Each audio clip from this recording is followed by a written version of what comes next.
మన ప్రభు అయిన యేసుక్రీస్తు వారి యొక్క ప్రశస్తమైనటువంటి పుణ్యనామములో ప్రతిరోజు ఉదయకాలమందు దేవుని కృపా వాక్య ధ్యానములలో పాలుపంపులు కలిగి ఉన్నటువంటి ప్రతి బిడ్డకును ప్రతి కుటుంబానికును ప్రభు పేరట వందనములు, ప్రభు పేరట శుభములు తెలియచేస్తున్నాను.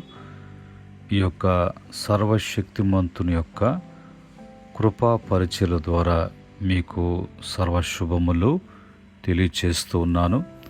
అలాగనే మనలను సజీవ లెక్కలో జ్ఞాపకం చేసుకొని మరొక దినాన్ని పొడిగించి ఇందులో జీవముతో ఉండటానికి జీవం అనుగ్రహించినటువంటి జీవాధిపతినటువంటి దేవునికి స్తుతులు స్తోత్రములు చెల్లిస్తున్నాను. యుగ యుగములకు మహిమ ఘనత ప్రభావము దేవునికి చెల్లింపబడునుగాక. ఆమేన్. ప్రియమైన దేవుని బిడ్డలారా, ఈ సమయంలో మనకు ఇవ్వబడినటువంటి దేవుని వాక్యాన్ని మనము చదువుకుందాం. అందులో ఉన్నటువంటి మాటలు ప్రభుకు మరి ఆయన మనకిచ్చినటువంటి వాక్యాన్ని మరి ప్రభువే మనకి బోధించినట్లుగా ప్రభు యొక్క సహాయము, ఆత్మ సహాయాన్ని బట్టి అన్నీ కూడా మనకు అవగాహన కావటానికి ప్రభువును వేడుకుంటూ ప్రార్థనాపూర్వకంగా వాక్యమును మనము ధ్యానం చేద్దాం. ఈ సమయంలో ఆదికాండము 3వ అధ్యాయము 6వ వచనములో ఉన్నటువంటి మాటలను మనము చదువుకుందాం. ఇక్కడ మరి రాయబడినటువంటి మాటలను నేను చదువుతూ ఉన్నాను. స్త్రీ ఆ వృక్షము ఆహారమునకు మంచిదియు కనులకు అందమైనదియు వివేకమిచ్చు రమ్యమైన నదినై ఇండుట చూచున్నప్పుడు ఆమె ఆ ఫలములలో కొన్ని తీసుకొని తిని తనతో పాటు తన భర్తకును ఇచ్చెను. అతడు కూడా తినెను. పరిశుద్ధుడా, మీకు వందనాలు, స్తుతులు, స్తోత్రములు నాయన. ఈ యొక్క ఉదయకాలమందు మీ మాటలను మేము ధ్యానం చేస్తున్నాం నాయన. మాకు విషయాలను బయలుపరచండి, వివరించి బోధించండి, మహిమ తెచ్చుకోండి. యేసుక్రీస్తు నామములో అడిగి వేడుకుంటున్నాము తండ్రి, ఆమేన్. ప్రియమైన దేవుని బిడ్డలారా, ఈ సమయంలో మనము చదివినటువంటి మాటలలో మరి స్త్రీ మరి ఆ వృక్ష ఫలమును తినడమే కాకుండా తినటానికి ముందుగా ఆమె ఎలాగా ప్రేరేపించబడిందో, ఆ యొక్క వృక్ష ఫలము ప్రభు తినవద్దన్నాడు కదా, దాన్ని చూచిన వెంటనే ఆమె కంటికు రమ్యమైనటువంటిదిగా ఆ వృక్ష ఫలము ఆమెకు వివేకము కలిగిస్తున్నట్లుగా అది తనకు చూచుటకు మరి అది ఎంతో మంచిది అనిపించి వెంటనే తినవద్దు అనేటువంటి ఫలాన్ని తిని తను తినడమే కాకుండా తనకు ఇవ్వబడినటువంటి భర్తకు కూడా తిని పెట్టినట్లుగా మనము ఈ వాక్యం చూస్తున్నాం. ఇది మనము వాక్యపు వివరణలోకి వెళ్ళినప్పుడు ఇవి ఎందుకు జరిగింది, ఎందుకు దేవుడు చేయవద్దన్నాడు కదా, దేవుడు చేయవద్దన్నటువంటి పనిని చేయటానికి కారణం ఏంటి, అలా చేసి ఏం తెచ్చుకున్నారు, ఏం కలిగింది అనటానికి వాక్యంలోకి మనం వెళ్దాం. చారిత్రక నేపథ్యంలో దేవుడు ఆదామును మరియు అవ్వను గార్డెన్ ఆఫ్ ఏడెన్లో వాళ్ళని ఉంచాడు. వారికి అన్ని చెట్లు ఫలాలు తినుటకు అనుమతించారు. మరి మంచి చెడుల జ్ఞాన వృక్ష ఫలాన్ని మాత్రమే తినవద్దని ఆజ్ఞాపించాడు.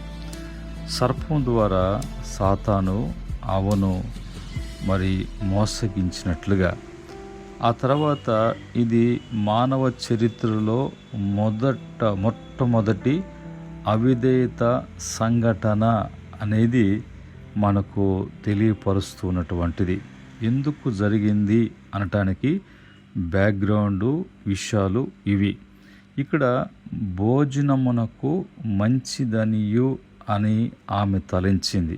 అంటే మరి ప్రభు ఇస్తున్నటువంటిది ప్రతిరోజు కూడా వారు ఎలాగ తింటున్నారు, ఎలాగ పోషించబడుతున్నారు అనేటువంటి విషయము వారికి గుర్తు రాలేదా?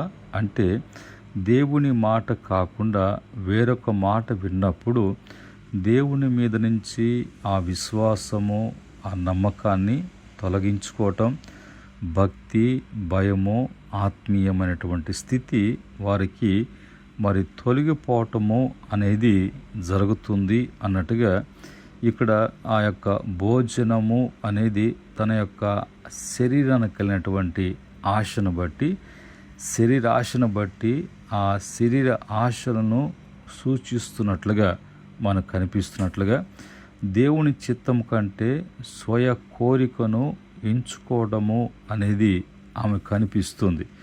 రెండవదిగా మరి కనులకు ఇంపుగా నుండెననియు అనేది కూడా మనం చూసినప్పుడు లోక ఆకర్షణ, బాహ్య సౌందర్యానికి మోసపోవటము అనేది ఆమె యొక్క నేత్ర ఆశ ద్వారా అలాగ కలగడం.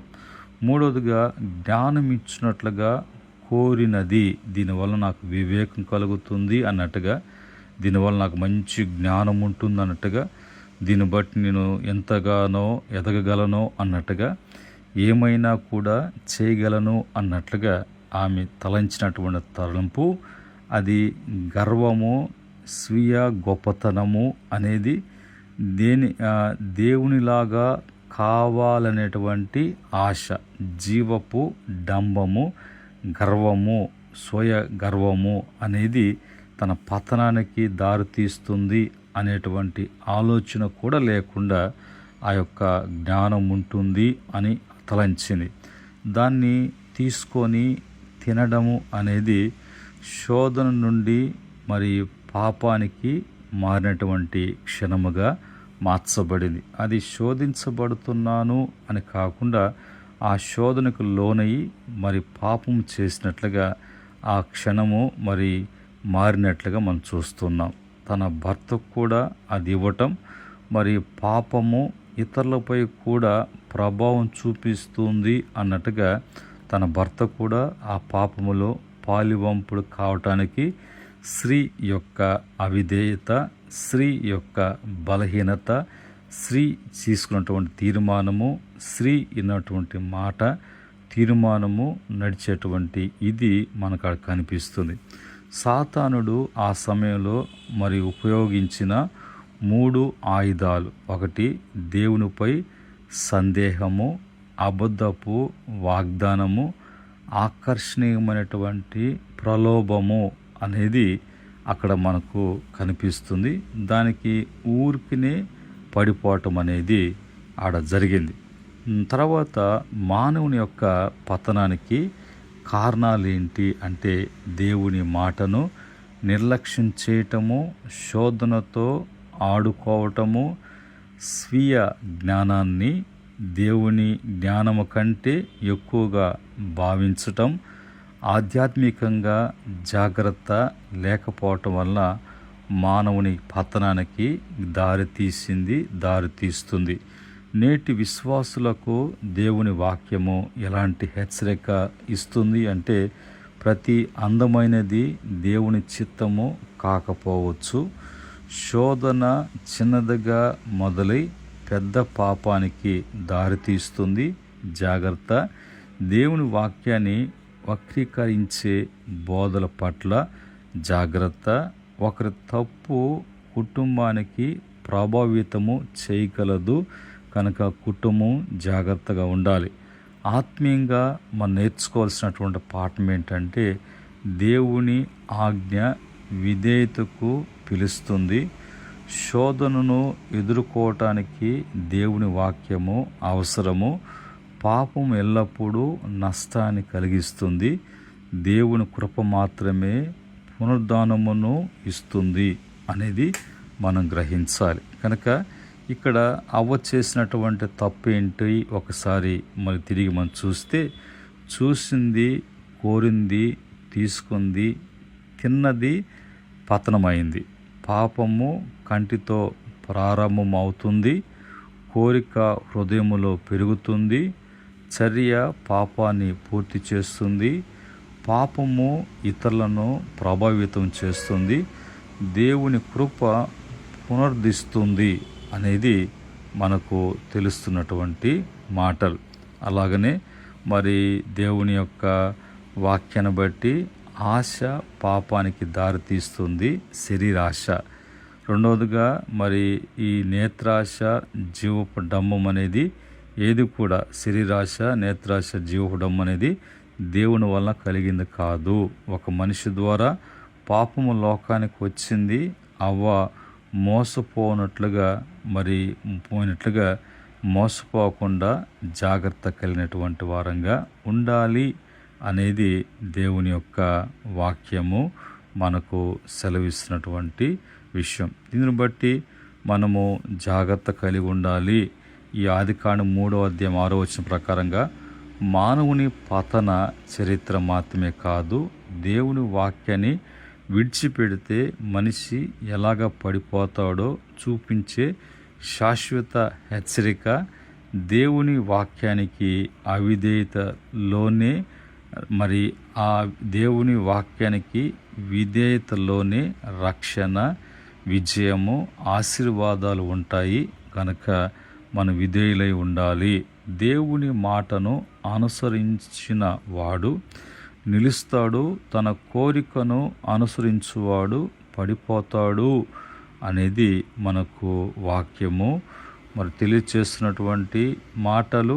ఇందును బట్టి మనము జాగ్రత్తగా ఉంటున్నామా అనేది దేవుని వాక్యం ద్వారా మనకు తెలియచేయబడుతుండగా, ఈ మాటలను బట్టి మనం జాగ్రత్త కలిగి ఉండటానికి ప్రభు ఈ వాక్యం ద్వారా మనకు తెలియచేసినటువంటి మాటలను బట్టి సరిచేసుకుందాం, సరిదిద్దుకుందాం.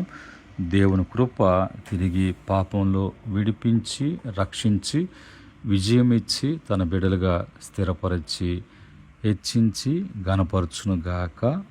ఆమెన్. ప్రేమగల తండ్రి, పరిశుద్ధుడా మీకు వందనాలు. పరిశుద్ధ నామములో ఈరోజు నాయన మరి ఆది స్త్రీ అయినటువంటి అవ్వ చేసిన పాపం కారణం ఏంటి, ఎందుకు పాపం చేసింది, ఎలాగా పాపం చేసింది, చేయటానికి కారణం ఏంది. ఈరోజు ప్రతి మనిషి కూడా పాపం చేయటానికి, పాపంలో పడిపోవటానికి, పాపంలో పతనం కావటానికి, తిరిగి లేవలేకుండా అలాగనే మరి నాశనం కావటానికి కారణం ఏంటి, అయితే దానికి పరిష్కారం యేసుక్రీస్తు ద్వారా లభిస్తుందని, యేసుక్రీస్తే తిరిగి రక్షకుడిగా పునరుద్ధరించేటువంటి దేవుడిగా ఆయన తిరిగి తన బిడ్డలను మరి చేర్చుకున్నటువంటి వాడుగా ఉన్నాడని, ఆయన విధేయత మానవునికి లోకంలో రక్షణ కలుగు చేస్తుందని తెలియచేసిన మాటలను బట్టి ప్రభు బిడ్డలను దీవించండి. ఈ మాటలను బట్టి బలపడే కృప దయచేయమని యేసుక్రీస్తు నామంలో అడిగి వేడుకుంటున్నాము తండ్రి.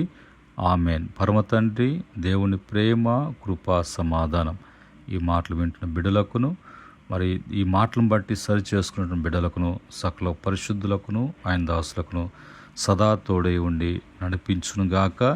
దైవాశిస్సులు మీకు కలుగునుగాక. ఆమెన్.